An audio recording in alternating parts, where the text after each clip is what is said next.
వ్యవసాయ శాఖ పూర్తిగా మూతపడిపోయింది. కాలువల్లో పూడిక తేలేని పరిస్థితి.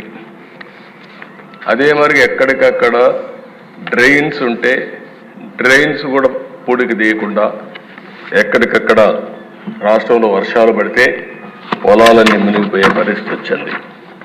ఇంకో పైన దిశ ఇరిగేషన్ వ్యవస్థ చిన్నాభిన్నమైపోయే పరిస్థితికి వచ్చింది. ఒక్క ప్రాజెక్ట్ పూర్తి కాలేదు.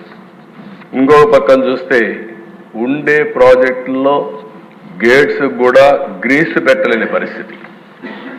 కొన్ని ప్రాజెక్టులు మీరు చూస్తే దిశ గేట్లు కొట్టుకొని పోతే ఆ గేట్లు కూడా పెట్టలేని పరిస్థితి.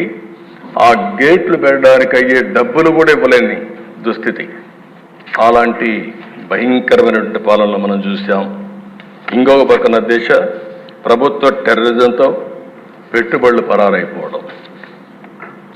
నాకు అమర్ రాజా ఇండస్ట్రీస్ ఒకప్పుడు దేశ ఏదైతే అమర్ రాజా పెట్టారో వాళ్ళంతా ఒకటి ఆలోచించారు. చిత్తూరు జిల్లా మేము మా జిల్లాలో ఇండస్ట్రీ పెట్టాలని ఇండస్ట్రీ అతను పెడితే అతన్ని ఎన్ని విధాల ఇబ్బందులు పెట్టాలని ఇబ్బందులు పెట్టి ఇప్పుడు పెట్టుబడులు వేరే రాష్ట్రానికి పోయే పరిస్థితి వచ్చింది. అంటే సొంత రాష్ట్రంలో పుట్టిన పారిశ్రామికవేత్త కూడా పెట్టుబడి పెట్టలేని పరిస్థితి, పెట్టినా కాపాడుకోలేని పరిస్థితి వచ్చిందంటే అది ఆనాటి దుస్థితి.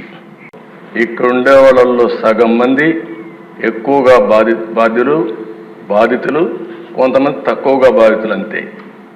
మానసికంగా కొంతమందిని దెబ్బతీశారు, ఆర్థికంగా కొంతమంది దెబ్బతీశారు, కొంతమందిని శారీరకంగా.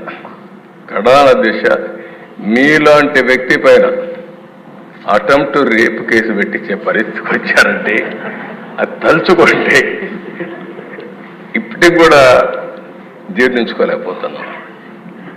కానీ బాధ ఉంది, ఆవేశం ఉంది. ఇంకొకసారి చూస్తే మా మెంబర్స్ కూడా చాలా హిస్టరిక్గా కూడా ఉన్నారు. నాకు అర్థమైంది. ఇప్పుడు మా తాడిపత్రి ఉన్నాడు, అశ్విన్ ఉన్నాడు. అశ్విన్ జైలుకు పోయి వచ్చాడు.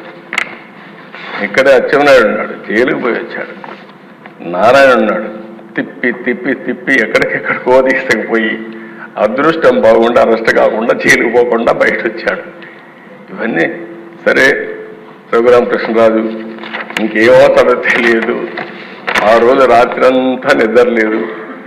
ఆయన కాపాడుకోవడానికి ఎన్ని విధాల ప్రయత్నం చేశామంటే దిశ ఆ రాత్రంతా నెక్స్ట్ డే భగవంతుడు మంచి చూపు చూశాడు కాబట్టి బయట వచ్చాడు. కానీ ఈ దుర్మార్గులు ఇష్టానుసారంగా ప్రవర్తించే పరిస్థితికి వచ్చారు. మనం ఇబ్బందులు పడ్డాం. అర్థం లేనటువంటి పన్నులు వేయడం, ఇష్టానుసారంగా బిహేవ్ చేయడం, ఉపాధి లేదు, ఉద్యోగం లేదు, బాధపడని వర్గం లేదు, జీవన ప్రమాణాలు దారుణంగా పడిపోయినాయి. అంతటా అభద్రత, అశాంతి, ఆందోళన, అసంతృప్తి ఇవన్నీ కలిపే మనకొచ్చిన మెజారిటీస్. ఈ విషయం మనందరం గుర్తుపెట్టుకోవాలి.